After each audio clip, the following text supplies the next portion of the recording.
Welcome to Mindfulness Manufacturing. My name is Trevor Blondeel. Spending 25 years in manufacturing, I discovered the real impact we have on turnover, communication, and the ability to manage change is how we show up. That's the essence of emotional intelligence.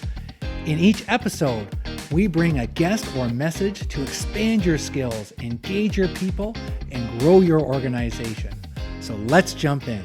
When I am in a relaxed, positive state and I'm interacting with my family, friends, neighbors, it usually goes well. I'm not anxious. I'm listening.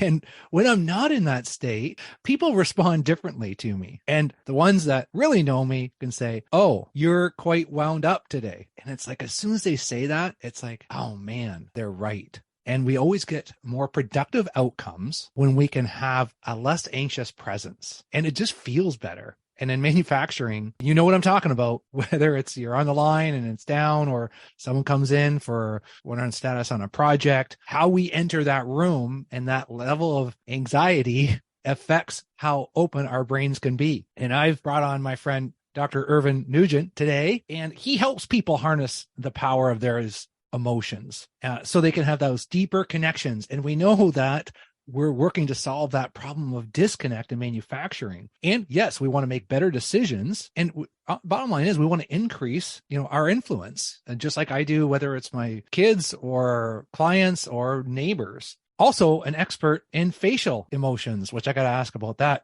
And he's also a child of the Troubles growing up in Ireland. And anybody that spends time at a pub is a great person to have a conversation with. So welcome. Thanks, Trevor. Appreciate it. I'm really excited about our conversation today. Yeah. And so I wanted to kind of dive into this because I was reading some of your material and you've got some great resources on your website and a brother in emotional intelligence that really respects how our emotions and labeling and managing them. And you've done work in this area, and where does this come from, and what drives your interest in this area? You referred to the fact that I grew up in the north part of Ireland in a time which we call the Troubles, the Irish. It's interesting how we talk about the Troubles.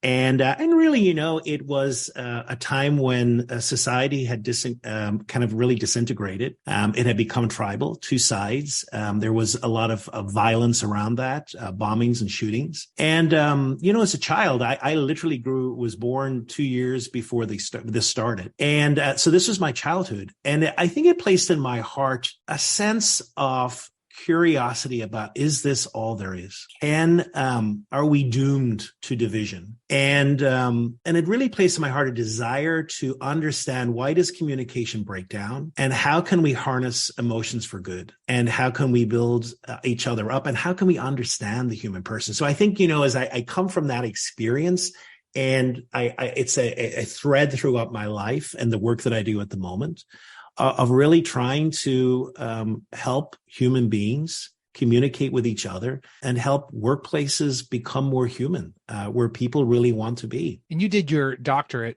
around accountability, and then you kind of get into this emotion. So how are you finding these emotions and accountability weaving together? Yeah, it's interesting. My research was on accountability and transparencies by senior executives. And what really came out from that is so much of this anxiety, this, I suppose, inability to be transparent at times has an emotional underturn. And so dealing with these emotions, or inability to deal with emotions, and really led to some really poor decision making, got some organizations into a lot of trouble. And at the core of that really was emotions and the inability to deal with the strong emotions. And so where are you seeing the transition? Because we talked a little bit before about, disconnect, and we both see that. And you told me it's not just in manufacturing, Trevor. And so when you see people connecting more, what are the behavior changes that you're seeing? Like what's the stories on when it does go well and we are more connected? Well, I have a basic tenet, which I believe in, and that is before you can lead others, you have to lead yourself. And I think we don't appreciate the present business environment. It is so difficult to be a leader in today's environment. In fact, I just say it's an act of courage because it is so rough. And therefore, it is at times, I think we forget the importance of our own self-awareness, of how things are showing up with us. And I think for connection, what I have noticed is the leaders who connect best are the leaders who are most self-aware. They're able to be aware of how they're showing up. And when they walk into a room with another person, they're attentive and picking up signals that are just all around them. And they're using this data to really make more profound connection. And I think that's at the heart of connection. It is this ability to be aware of self and then attuned to others and this curiosity about others as well. So what do you do yourself? Because your own stories of, like, I know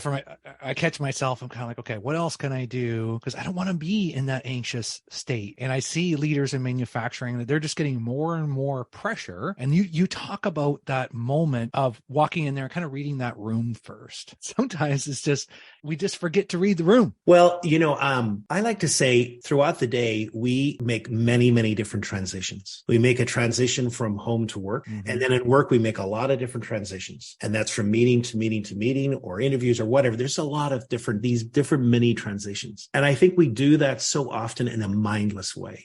We get up and it just becomes a train leaving and off it goes. And one of the exercises, which I try to do in my own life and I suggest to the people that I work with, is can we make these mini transitions a gap where we can be more deliberate in how we show up? And it sounds so easy, and yet it is so incredibly difficult. Yes. To really, and it just takes some habit forming, of just even, one of the things I use is my watch. I have a 1 minute breathing. And what I'll do is before a meeting, I'll just use that for a minute and kind of really get in touch with, how am I feeling? Am I anxious? I remember I was coaching a leader a few weeks ago, and it was talking about, I've just come from this meeting and it was just an awful meeting and I got bad sales news and I was just in such a bad place. And I go into this meeting, I'm sitting down and all of a sudden he said, after about 10 minutes, I'm noticing that everyone is quiet. No one's saying anything. And I was like, well, what was happening? And I could say that, what was really coming out there is basically they had caught his anxiety. They had caught the fact that he had come from a meeting. And I said to him, the important thing here is that your feelings are okay. It's okay to get pissed off. It's okay to be angry at a meeting that didn't go well, but you have to know that that's happening. And when you go into the next meeting, it's not that that's going to disappear. That's unrealistic. We're not superhuman beings, but to take the time just to even acknowledge that and just say, hey, you know what, team, I've just come from a really difficult meeting. If you're noticing something, it's nothing to do with you, but it's just the fact that I'm coming from this lousy meeting and I'm fine. And then people are like, oh, okay, it's not us, because then people, of course, are like, we're instant storytellers. Whenever there's a gap in the story, we'll make it up. We don't like gaps. So in other words, when he walked in, they had all these stories. Oh, he's mad at us. We've done this, we've done that, we've done the other, and it had nothing to do with that. But we've already jumped to fill the gap. And I think we have to help others, not become detectives, but make it easier for them to recognize what's happening. And so many of our senior leaders are just they're not using their watch and doing the 60 seconds, which I like that. That's just an app that you use. Just a little breathing. Just use your timer. Just use a timer, or just even a meter watch. It's just a matter of even like, before you walk, if you can imagine like a frame of a door, before you walk into that, just get into the habit of stopping just for 10 seconds and just say, okay, before I walk through this door, where am I at? How am I feeling? What am I carrying into this meeting? Now that I'm not running a plant and someone comes in, I'm at a plant doing a coaching session, and I can tell right away, it's like, okay, yep, ready to go. Okay, well, hold on a minute. How about we just take a quick walk, right? Like, you need a glass of water. Like, let's just breathe. Let's make a transition from the fire you just came out of. Yeah. And let's do a reset. And it's funny that 60 little seconds, or like you said, just naming it, saying, hey, it feels like you've been under a lot of pressure today. Yeah. What's going to help make you present here now? Do they know where you are? Can we shut that phone off? Yeah. Oh, absolutely. And it's so critical, because I think we forget how powerful our presence is, and we forget how contagious our emotions are and how they are picked up by other people in in an instant. And that can be something that, like a mindless thing that we're not really aware of that, or that can be something very deliberate that we are aware of. And I've heard this talk too in manufacturing. Sometimes we have multiple meetings and sometimes they're back to back. And that just compounds this whole lack of transition, right? So it's almost like can we give ourselves permission to have a minute or two that we can just transition? Yeah. It's like that return on investment of time.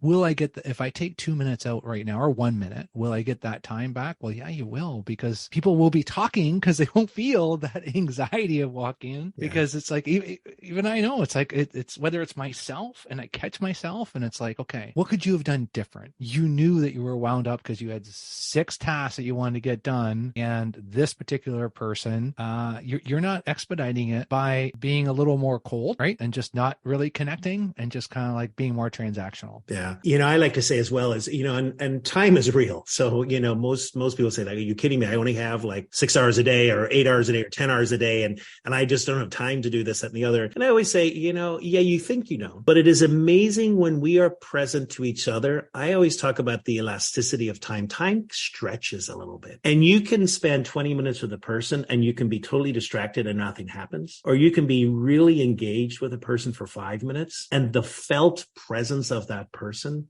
and what they experience with your presence is fundamentally different and stays with them. So that's a choice we make, because, in reality, we can get in the treadmill all day, and we just feel, at times, it's nonstop. And I think it is the quality of our presence which has the potential to change the way we connect with people. Now, you said stays with them. Say more on that. Yeah. I really believe that one of the great hungers in the world is to be listened to.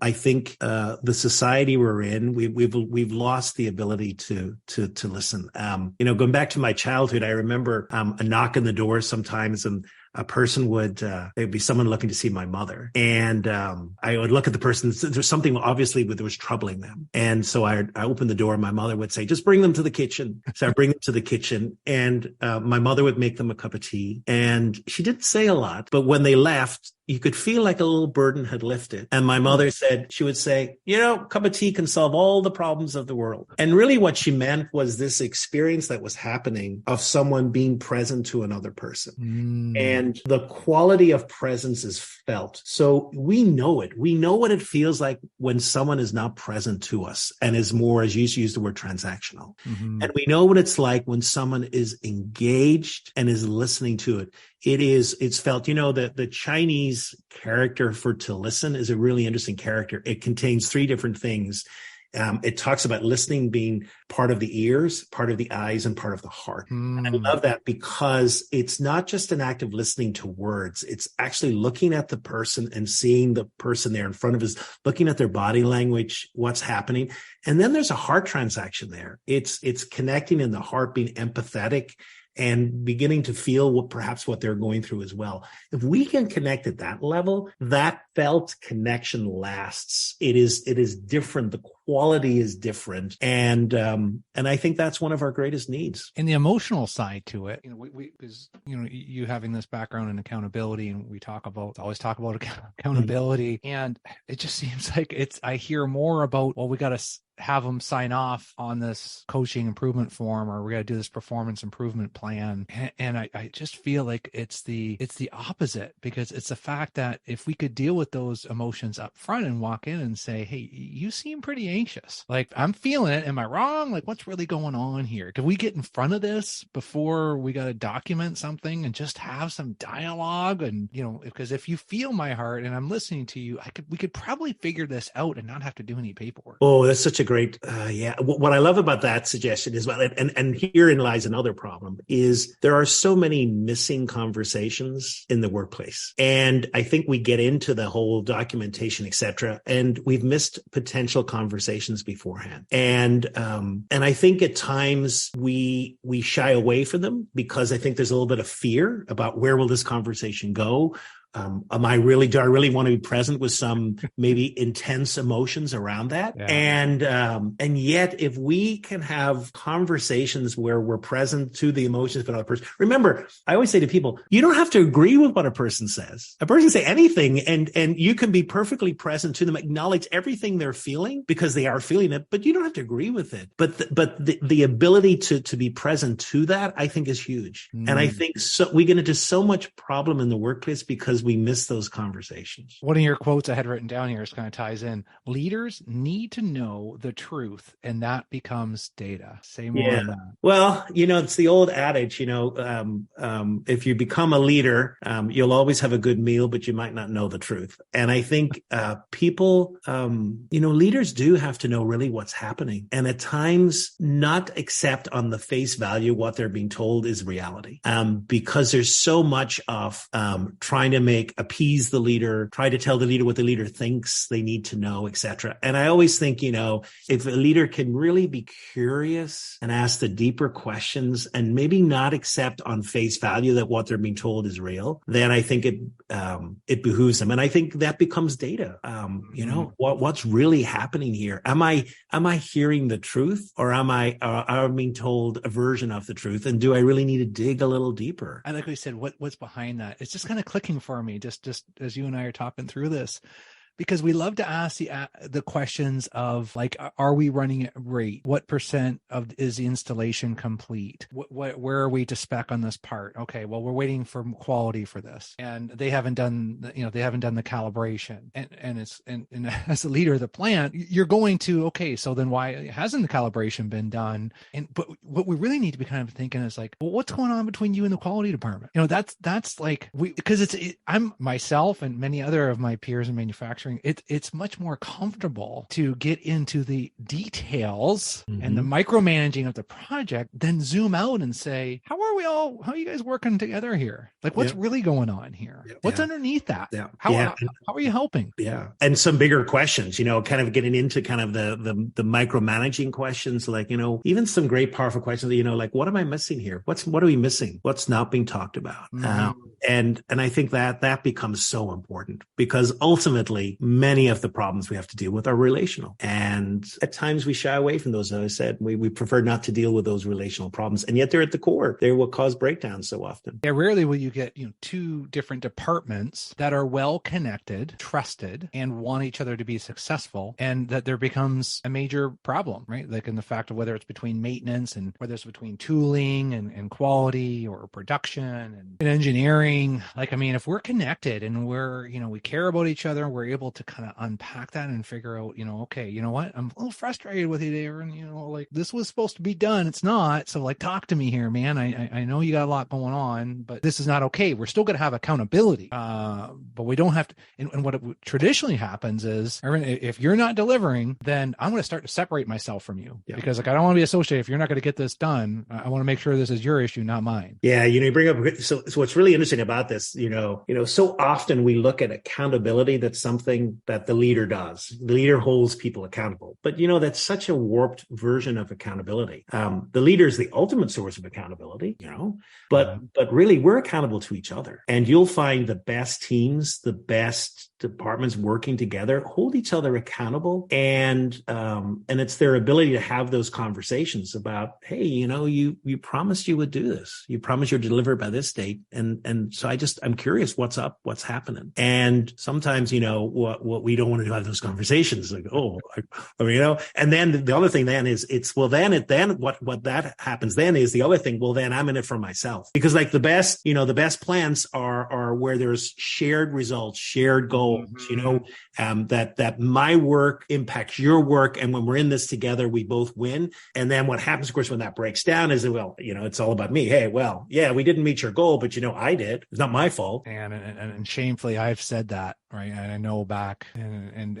in those times on the shop floor and kind of looking after your own area is just enough. And it's like, man, I go to complain to my boss and you'd be like, well, guess you better go help over there then, eh? Yeah, like, absolutely. Yeah. It's like, really? And then it's kind of like, yeah, he's right. And I did know that he was right. And even though it was hard, I can't end this podcast without asking something around facial recognition. What is the space you're in, and what's one tip you have for our listeners going into the plants today? So facial, the primary area where we recognize emotions is on people's faces. And so there are universal emotions. There are 7 universal emotions, which no matter where you are in the world, they're the same. They are anger, fear, disgust, contempt, surprise, happiness, and sadness. And we can recognize those emotions, including when people want us to see them or when they're trying to hide them and they suppress them, and they leak out. We can even learn how to read them. That's a powerful skill, because let me just, I'm working with a leader around this, and they were getting some feedback, and it goes back to our conversation. They were not being told the whole truth. And there was a deadline that he was ambitious. He had put it out there, and he has been told, yes, that's okay. And then he noticed one of the people was suppressing an anger sign. Now, the thing about this is not to say, hey, you're angry. What's your anger about?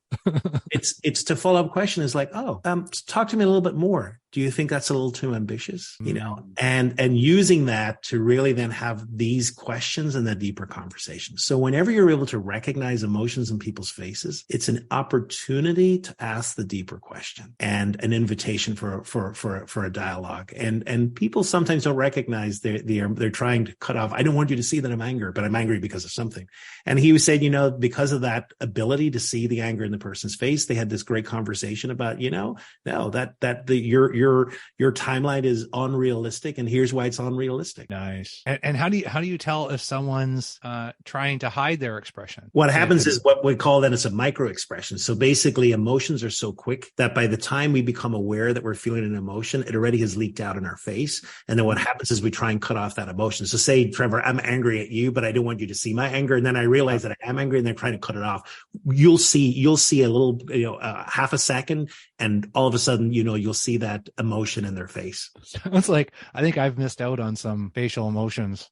Oh yeah. It's once you have this power, it's amazing. You begin to see things that you've never seen before. And it's just another powerful tool to have just to help you lead and direct. Just taking that breath, all these little micro moments, like, to go from a good leader to a great leader, it's just these micro improvements, right? Like it's almost like you're just bringing in, if you're driving into work right now, you're listening to this, and you probably have this as well. As soon as you said that, it's like, oh man, I can think of a moment where I should have picked up that they weren't really loving what I was talking about, or me for that matter, in that moment. And I missed an opportunity to say, okay, so this is perhaps maybe not landing well. What's on your mind? Oh, absolutely. And just the subtle, even with our body language, I always like to say 2 categories. Is what I'm seeing disengagement or engagement? And around a table, it can be very subtle. A person's moving in, showing they're engaged, or a person's moving out. And it just in those subtle shifts can really then lead us to say, okay, let me just ask some other questions here. I love that. I also love the pub and combining emotional intelligence, leadership lessons from the pub, and then harnessing the power of emotional intelligence to build a fully engaged workplace. So you've got a great book out here. I've gone through some of your training you have on your website. I'm going to leave the links in there and great resources for manufacturing. But just before we go, you got to tell me, because I've read the story a little bit about you being young in Ireland and kind of where this kind of rooted. We got to leave with that story. Yeah, so this was at the beginning of the Troubles. I grew up in a pub, and so the pub was below, and our home was above. And my parents were in the capital, Belfast, on a shopping trip, and they came back, and my mother bought a dress for a wedding, and she went upstairs. I had 4 sisters. I was in bed. And so she was showing my 4 sisters, the dress, and my dad was tending the pub. And about 8:30 that evening, two IRA gunmen walked in, and one of them got all the customers against the wall and held them at gunpoint, and the other put a bomb on the counter and looked at my dad and said, "You have 5 minutes to get out." And so, kind of the customers scurried out. My dad went upstairs and got my mother and my 4 sisters, and then grabbed me from bed, got down the stairs to the other side of the road. And then the bomb went off and fire spread. Kind of literally we were left with the clothes in our back. And, it's interesting. My dad's reaction, I can remember him raising a clenched fist and saying, watch me build again, and I really Irish. And, so his resilience was amazing, although it was a disaster, it was also a lesson in the power of human resilience and the power, of the story goes on, the community coming together and building up, et cetera. So it is a reminder of how resilient we are as humans. Yeah. And it's amazing how you frame that, as some people could frame that memory as just as a victim, as a very sad victim of a terrible situation. As a Canadian, growing up in rural Ontario, on a tree farm, I'm just not even aware of that would actually happen. Yeah. And it's happening right around the same time. Yeah. And you and your dad and your family take that as to, okay, well, watch me. Yeah. And literally, like 1 week after that bombing, he had got a tent. He had got the neighbors to bring tables and chairs. He had got some booze. He got music. And 1 week after the bombing, like on one side, you had the burnt out building, and the other, you had a tent with music, etc. And, for me, that's the perfect response. On one side, you have evil and what humans can do. And on the other side, it's the potential of humanity. And there it was just in the car park, of what is possible. So, it really is a great gift that my dad instilled still within me. Great sense of optimism, no matter what, life will turn out okay. Fantastic. We it's that choice that we make, right? And it's just, it's that everyday choice. Yesterday, my energy level wasn't as great. And it's kind of like, okay, this is a choice here. Yeah. Action shifts that attitude. It's not easy though. It's hard. And what a model. How do our listeners, I'll leave the links in there. Sure. How do our listeners best follow you? Sure. Well, feel free to LinkedIn, my name, and YouTube. I have a channel there, my name as well, or my website, which is my name. So either one of those, and connect with me. And sure. I'd love to hear more, and always happy to engage with people. Right on. Well, thanks so much for coming on, Dr. Irvine. And I look forward to continuing these conversations. Me too. Thanks for the invitation, Trevor. I appreciate it. Hey folks, appreciate you taking the time to join us today. If you enjoyed this episode, share it with someone. Haven't subscribed yet? Do it now. Remember, if you want results, the key is increasing your awareness of how you show up.